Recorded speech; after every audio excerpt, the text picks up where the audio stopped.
Give you that. I mean, it might be that he just needed to get most of it off, or maybe it is just it was a hack job, no pun intended. Yeah.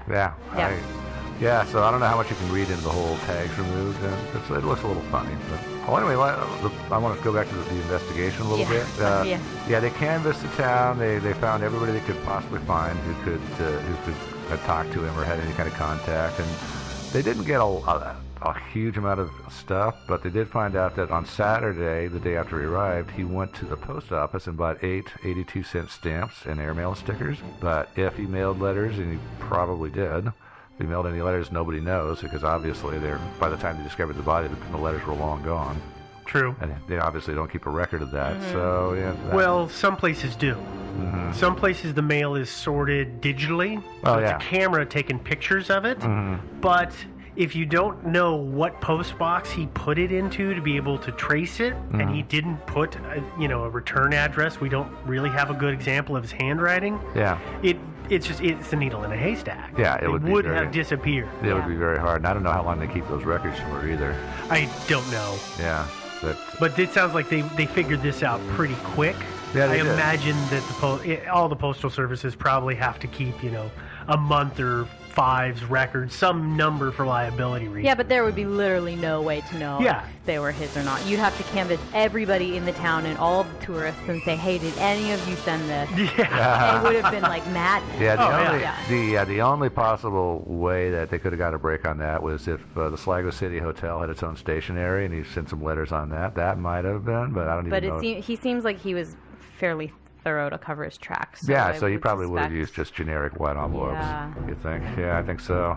Okay, so he bought the stamps, and he mailed anywhere between 1 and 8 letters to a bunch of people, I guess. I assume those stamps come in sheets, probably, and that's why he bought 8, but maybe he did actually need exactly 8. I don't know. We'll never know that. Or maybe we'll never know that. The next day on Sunday, in the morning, he got in a cab, and he asked the driver where a nice, quiet beach was. And the driver recommended Ross's Point, which is north of town. They drove up there. Bergman got out of the car, looked around, got back in the car, and they drove back to Sligo. So that was his day at the beach. Okay. Except for the next day, of course. Monday afternoon, Peter Bergman checked out of the hotel around 1 p.m. He had intentionally asked for a late checkout, right? Yeah, he did. Yeah, he said he was just had not. He was like at loose ends. His bus wasn't leaving until next. So could he stick around a little bit? They said yes. Yeah, they said fine. When he checked out, here's the funny thing. He still had a shoulder bag, but the large bag was gone. And in his place, he had a small piece of black luggage, which the police called a hold-all. I think that's one of those small bags that's got the drawstring cinch on it. Mm-hmm. You see a lot of people using those for backpacks now. Oh, yeah. Because when you see it in the footage of it. Like those Nike bags. Yeah, and it's and you can wear it people wear it as a backpack with the strings. I think that's all that was. Okay. That's what I got the impression of looking at it. Yeah, I'm not sure. It looked to me kind of like one of those slim little bags that zips across the top, and then there's 2 looser handles. Looks kind of like one of those to me, but it's hard to tell. It's got a low res footage. I thought I read somewhere that it was like a wrist bag, like it had a wrist strap on it. So it's like a shave bag almost, like a toiletry bag. Mm-hmm. Well, it looked kind of flatter and longer than that to me. Yeah, it did to me too, but so you read all kinds of stuff online. This week on Luggage Talk. Yeah, I know. Yeah. And he also had a purple bag, the trademark purple bag, and the big one. When he got there, the black hold-all was gone. So he had either disposed of it somehow, or maybe he put it inside his shoulder bag. I'm not really sure. He's a big disposer here. At the bus station, he got a cheese sandwich and a cappuccino, and while he was sitting at his table, he pulled out some pieces of paper and looked at them.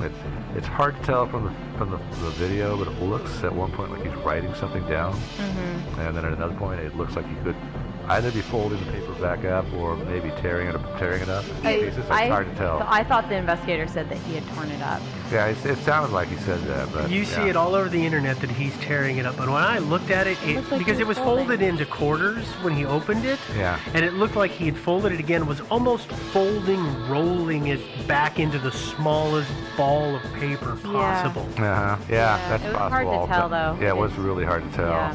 And his bus didn't leave until 2:20. So between the incident with the pieces of paper and 2:20, he apparently got rid of the shoulder bag and the purple bag because, he went to the beach after this, and the beach was where he was found dead the next morning. And they weren't found on Ross's Point. They weren't. Those items were not found on the beach. They also, don't you see him boarding the bus on CCTV? Yeah. And he doesn't have. Yeah. So he disposed of those things. Yeah. Again, without a camera seeing him, though. Without a camera seeing him. But here's the thing about it is it would be very easy to miss, say, a pair of underwear at the city dump. Yeah. But they had seen him multiple times with the purple bag. And when they were at the dump and going through everything, that purple bag should have really stood out like a sore thumb. But they didn't find it in the dump. It's, he's at the bus depot. And it's very possible for him to have stuffed that stuff into the shoulder bag and then intentionally left it in the men's room, knowing that somebody's going to go, ooh, free bag of stuff. Wonder what's in here, because people do that garbage all the time. Yeah, he could've. And just wandered away. And the guy watching the footage isn't going to go, well, that's weird. There's a totally different guy with the same kind of bag. He's not going to notice that at all. Yeah, although it's a very distinctive purple bag. I mean, even. But if it's jammed in the shoulder bag, it's not going to stand out. So we're saying then that guy gets on a bus and leaves town. Or wanders away or something. Well, he's eventually going to throw it away, though, isn't he? Okay, well, this story is full of so many leaps of faith. Yeah, that's true. That I'm going to make the leap of faith that he left town with this other person's shoulder bag and then threw it away. Yeah. It could be. But the problem is it's unpredictable. So somebody might find it in the men's room and turn it into lost and found. Yeah, and that seems like a risk that he may not have been really willing to take. Yeah. So anyway, what happened to those things? I don't know. He flushed them. Yeah, and that's it. So anyway, you got to be kind of fussed. He bought a one-way ticket out to the beach. That afternoon and evening, he was seen by lots of witnesses on the beach, for as many as 16. Nobody saw the bag, the purple bag or the shoulder bag, but one woman reported that he had a newspaper under his arm. So, okay, I guess. And then his body. I kind of doubt that if he's getting rid of everything, it seems weird that he'd picked up a newspaper. Well, he had some time to kill. Because I got a feeling like he didn't go for his swim until after dark, and it turns out he didn't, right? Because somebody saw him at they saw him at like or something. And the sun doesn't even set there until 10:10 on that date. Yeah.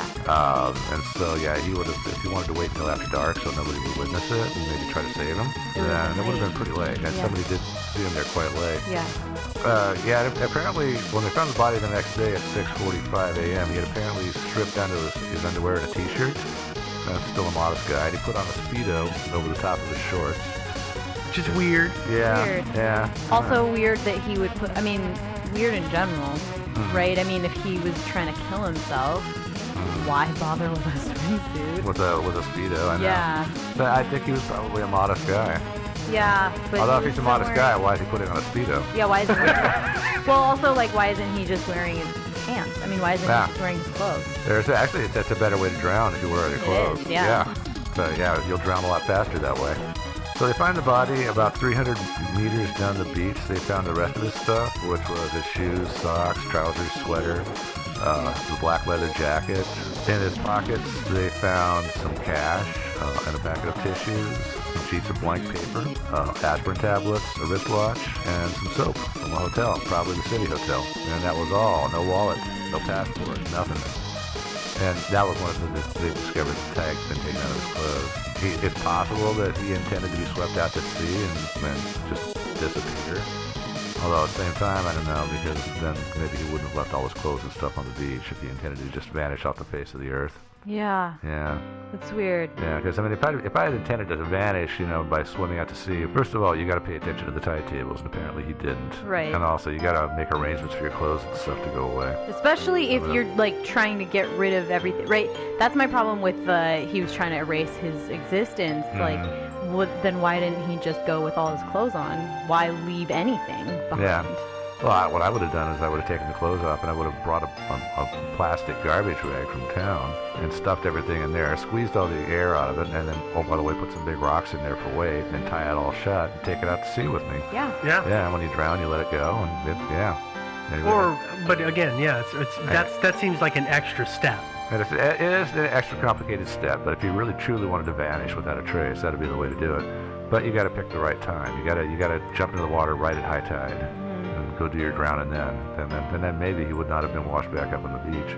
So, as you know, we've already talked about the police's belief that he was disposing of his personal property, and they decided that the death was a suicide, right, and that he had come to Sligo specifically for this purpose. Of course, because probably he had terminal cancer. Right. It appears he did. And he was disposing of his stuff. And again, my problem with this is it's a lot of trouble to go to for something that's very easily accomplished in Derry by just throwing it all away. Yeah. Well, the question is then, if his personal possessions weren't in the purple bag being distributed all over town, then what was in the bag? Yeah. Yeah. That's a good question. Yeah. So I've put together a few theories. So, yeah. Sure. Oh boy. I know. You did. What was in the purple bag? Okay, theory number 1. Beer cans. Suppose he was celebrating his impending end, and so he thought he was embarrassed to have the cleaning lady find all these empties in his room, so he trucked them out and got rid of them elsewhere. Yeah, I don't know about that. I don't think so. No, I don't think so either. Actually, if you look at the bags, you obviously can't see what's in the bags, but what's outlined to me is more angular and not beer can shaped or whiskey bottle shaped. Yeah. So that kind of. But I just thought I'd throw that theory in there. Yeah. By the way, did either of you notice there was a really particular bit of footage that I saw, and it was just kind of strange, of him he pops out of a door when he's inside the hotel, and the camera catches him walking out of this door in a hallway against another door behind him, and he stands there and lights a cigarette, and he's just standing there smoking. Like, it's weird that he is just randomly walking around and then hides in a hallway to have a cigarette. That bit of footage too is like odd to me because it's clearly the same person, but he looks so different. I wonder if it's the angle of the camera. It is the angle of the camera, but it's that, you have that perception that because he kind of looks like he's older and kind of maybe, a little slower and a little like hunched, more like of a friendly neighbor, like a little bit of like a Mr. Rogers type guy, right? Yeah. In all of what them, he was wearing his sleeveless sweater. Yeah, in all of them except for that one bit of footage when he's like out there smoking, he looks like a totally different. It was very weird to me seeing that bit. It was like I recognize that's the same human being, like in flesh. But it doesn't look like the same guy to me at all. So that bit struck me. Yeah, too. he moved really fast. If you notice, he was power smoking. Like, he was take a drag, exhale, take a drag, exhale, take a drag, exhale. That fast, it seemed like in the footage, which was just maybe he was really moving, really kind of rapidly. Whereas when you walk him everywhere else, he's kind of trundling along. He pushes the door. He's standing there. Maybe he was having an anxiety attack. He needed some nicotine to calm him down. Well, maybe. Well, there is that whole thing about the staff walking into his room when he was in there and surprising him. Yeah, that's... So maybe it was shortly after that, and he was wigged out for whatever reason. Maybe, and I didn't really want to talk about that very much because I don't think it really meant much of anything. I don't think it means much either. It's just another bit of oddness. Yeah, exactly. Yeah, this sort of she sort of implies like he was like really relieved it was her and not somebody else. Like maybe his life was in danger. Well, I'm guessing more he was relieved that it was a person he recognized and not some random person walking into his room. Could have been that, I mean, and as far as if he was being pursued by somebody or his life was in danger, I don't think so, because when you see him walking around town, he's not looking over his shoulder at all. Yeah. But the cigarette smoking incident, that makes me suddenly realize something, which is that in his pockets, they didn't find any cigarettes or matches. No. They didn't. Yeah, weird. Yeah. Maybe he gave up. Maybe he littered. He gave it up. Yeah, it could have been. I don't know. But he was walking on the beach for quite a while. Nobody reported seeing him smoking a cigarette there. Maybe that was his one cigarette of the week he smoked on the circuit. I don't know. Well, let's move on to our next theory. Maybe he just stuffed random stuff in there and left the hotel and came back with the random stuff gone because he just knew he was being videotaped and he thought he'd create a mystery. Yeah, Did he possible. deliberately create his own little unsolved mystery? Yeah, you love making this a theory, and just about everyone you can. It's because he's going to do that. Yeah. That's what I got to do. And my last thought is that perhaps what was in there was money. So, and this splits into two theories, which is one, he was leaving the hotel with a bag full of money, and every time he had figured out somehow, he had gone around town and figured out some very, very good hiding spots that were safe, and he was stashing the money in these hiding spots. And then possibly that's why he bought those stamps, is because he wanted to send letters to friends and relatives and tell them where to come to get the money. I also found there was a guy about 11 months later, a guy in Sligo named Giles Ford was arrested in May 2010, and he happened to have 2,000 euros on him in 50 euro notes rolled up in his pocket. And he was, according to the police, quote, never known to work, unquote. he was believed by the police to be involved in the drug business, but at the same time, if you had a wad of 50 euro notes... That seems unlikely. Yeah, you're going to have all kinds of denominations, right? Yeah. You're going to have small denominations. Mm-hmm. Oh, yeah, lots of that. And as it happens, the apartment where he lived at the time of his arrest is just right around the corner from the hotel. Yeah. So I wonder, did Giles Ford stumble across a stash of Bergman's cash? Possible. Yeah, I don't know. And of course, this is all sheer speculation. Yeah. But I still like my theory better than the police's theory. Yeah. Another reason, he might have, the Bergman might have done this, is that he might have been the kind of guy that would enjoy leading his relatives and friends on an Easter egg hunt. Who knows? Maybe he planted a whole series of clues for people to find the hidden treasure. The hidden treasure of Sligo. Yeah, exactly. And if those guys managed to miss any, there might still be some big wads of cash laying around South Sligo somewhere. Let's go to money number 2. So this is the second thought is that he brought it to Sligo to maybe park it with an attorney, or as they call them over there, solicitors or barristers. Mm-hmm. I'm thinking the reason he might have done this would have been to perhaps avoid inheritance taxes, which in some countries in Europe can be rather high, like the UK and France. Mm-hmm. So if he was planning on dying, and let's say he had a house and a lot of money in savings and investments, he might have just left the house as is, but cashed out everything else, and then brought it in a big suitcase to a town like Sligo, where perhaps, as I said before, perhaps he had been there before. Perhaps he already had himself an attorney there. So he shows up. He shows up kind of late on Friday. When he showed up on Friday, it was, I think, about 6:30 Sligo time. And so it might have been too late to go visit his attorney, but he probably contacted him maybe on Saturday and started. And obviously, he doesn't want to walk out of the hotel carrying his whole big suitcase full of money. So he takes it out in small batches in his purple bag. This also has a security component to it, too, where as he gets robbed, or if he loses it, well, he's not losing the entire kitty. He's just losing part of it. That's true. Yeah. Well, my question is, if he's got a bag full of cash, so let's say it was all in the bigger piece of luggage that he had, that thing would have been really heavy. Mm-hmm. Which you would imagine we would see him kind of struggling with that bag as he walks around, and I off balance by its weight here or there. That I never saw that. Yeah, no, I agree. It didn't look like it weighed a ton, but I mean, it might have been that the bulk of the cash was in there, but the rest of it was in the shoulder bag, and also. Waist-length leather jacket tends to have lots of large pockets in it, so I mean he could have had the money distributed all over the place. True, he could have been wearing a money belt. He could have, So I mean he could have had large sums of money on him. But of course, for the solicitor that he leaves all this money with, this would seem a little fishy. And I think a solicitor, upon finding that Bergman has died, would realize that probably what Bergman was doing was trying to evade inheritance taxes. So next question is would he be any obligation to report this to the authorities? And it turns out no. So I want to take a moment to thank our listener Gavin, who is in the legal profession in the UK, and he gave me lots of good information regarding attorney-client privilege there, and it's very similar to what it is in the US. If I hire you, you're supposed to keep my secrets. So if you suspect wrongdoing, you can report it, but there's a good chance that you'll be sued, and it's just not something, that's not a path that most lawyers are going to choose to go down. You need to keep your client's secrets. So you keep your mouth shut. You need to keep your mouth shut, yeah.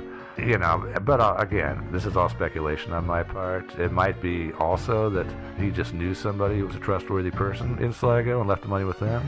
It could be that he knew somebody in Sligo he wanted to give the money to. Or it could be that there was not money in the purple bag to begin with. I don't know. I just like the money idea. Of course you do. Yeah, sure, yeah. Oh, yeah, okay, so that's the money theory. You guys have any more thoughts on that? The money theory? The money theory? Was it money? Not really. All right, yeah. Last theory, it was his Barbie doll collection.